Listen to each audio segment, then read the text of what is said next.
Shri Ganesha Sharada Gurubhyo Namaha Ramaya Ramabhadraya Ramachandraya Vedase Raghunathaya Nathaya Sitaya Pataye Namaha. Welcome to all for this session on Ramayana to chapter 109, where the duel between Rama and Ravana is continuing.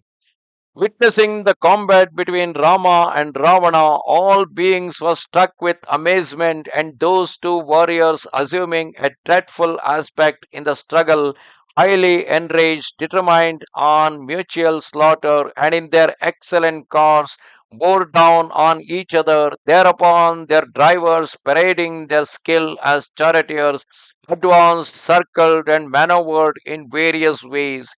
In their rapid course and swift evolutions, those two marvelous chariots ranged the battlefield while the two warriors discharged countless shafts on each other like unto clouds letting loose their showers, having displayed their immeasurable resource in the use of weapons.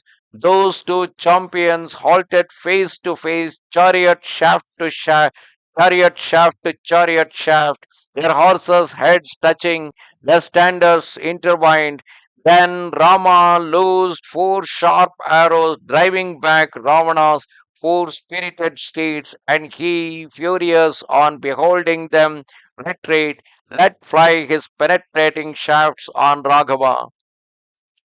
That hero, however grievously wounded by the mighty Dashagriva, manifested neither agitation nor emotion, and again the ten-necked one discharged his shafts that resounded like thunder, aiming at the charioteer of that god who bears the thunderbolt. That means the charioteer of Indra, the Matali.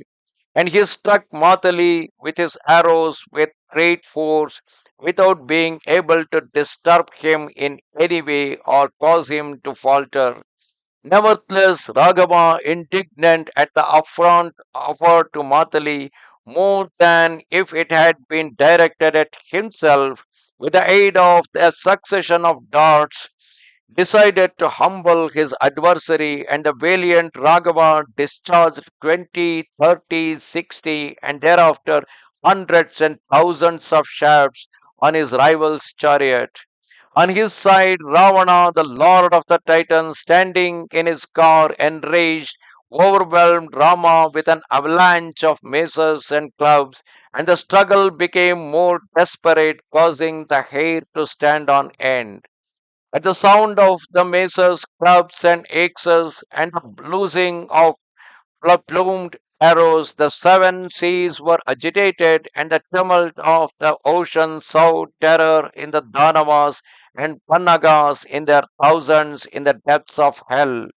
The earth shook with its mountain, forests, and jungles. The orb of the day lost its brilliance, and the wind ceased to blow.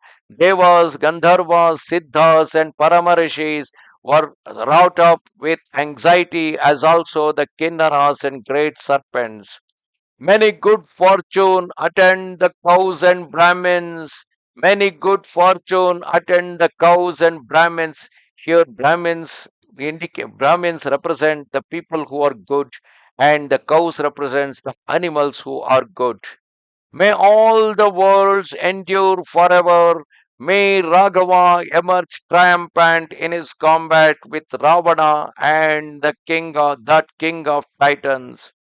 Offering up these prayers, the Devas, accompanied by hosts of rishis, witnessed the duel between Rama and Ravana, a spectacle that caused the hair to stand on end. And the hosts of Gandharvas and Apsaras, watching that indescribable struggle, cried out, "The sky resembles the sea, and the sea the sky."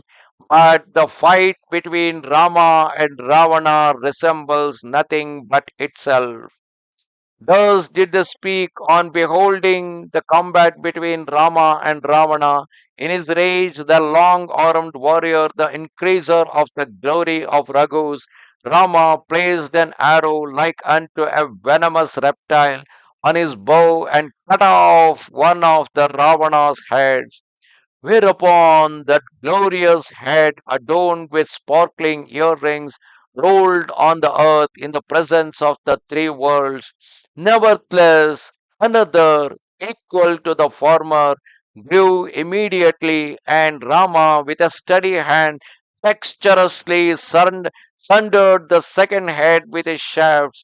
Hardly was it eliminated when another head appeared, which was severed once again by Rama's darts, like unto thunderbolts.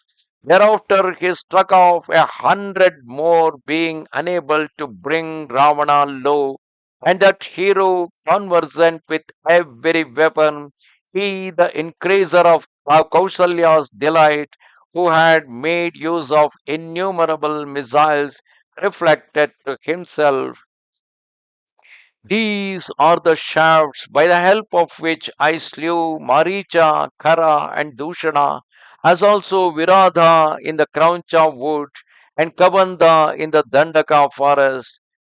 These were the same shafts with I transfixed the Sala trees and the mountains and valley, and with which I agitated the ocean. All these weapons found their target, but is it that they have so little power over Ravana?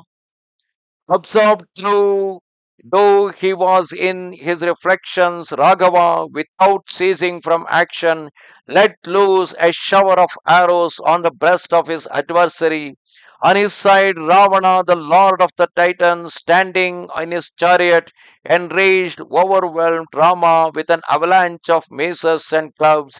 Thus, the fearful and desperate conflict, causing the hair to stand on end, continued in the air and on the ground, and thereafter on the summit of mountains.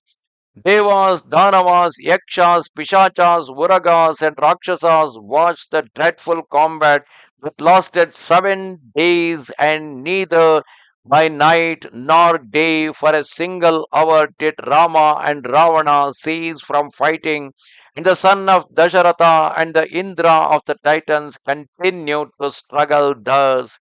Then the magnanimous charioteer of the king of gods, beholding no sign of Raghava gaining the victory, addressed him rapidly in the following words. Thus come to the end chapter 109 of Yuddha Kanda in Ramayana. Namaste Sharada Devi Kashmira Puramasini Swamaham Prarthaye Nityam Vidya Danancha Dehime. Goodbye.